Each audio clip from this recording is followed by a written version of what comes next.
Hey guys, Sarah with Garage Girls, and I am here with Scott from Progressive Suspension.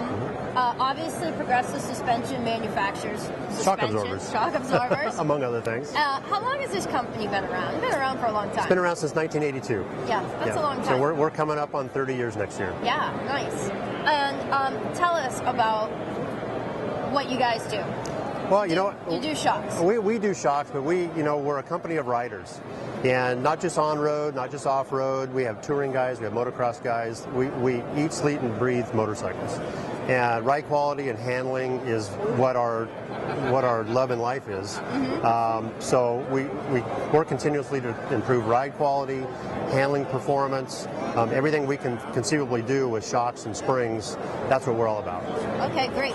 Now, a lot of our readers send in questions, and we actually have a lot of guy readers, but a lot of the female riders want to know, the big question always comes up, what can I do to lower my bike and not just slam it down lower, but do it safely and properly so it handles good? Right.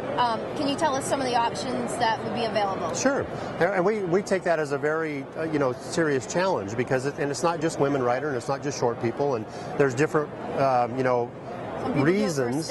Yeah, exactly. We focus on, when we need to lower a motorcycle, we focus on trying to maintain as much of the suspension performance as possible. Now, there is always a downside to lowering a motorcycle, because you are taking away some of the wheel travel, or certainly some of the bump travel, because the bike is lower. So naturally, you have to expect a little firmer ride, some loss in ride quality. One of the biggest questions we're always asked is, I want to lower my bike as far as I can and make it ride better. Unfortunately, you can't have it both ways. Can't have your cake and eat it too? No, you can't. Okay. But we offer a number of products, and we focus really on, like I said, maintaining as much of the performance as we can. In the rear suspension department, we have several lines of shock absorbers with different features and benefits.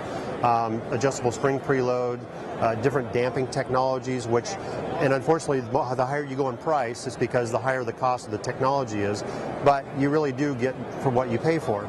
But in the shorter lengths, those features and those technologies play a bigger role, because now you're limiting the amount of shock travel. Okay. So lowering a bike is one of the best options in the rear is a shorter shock.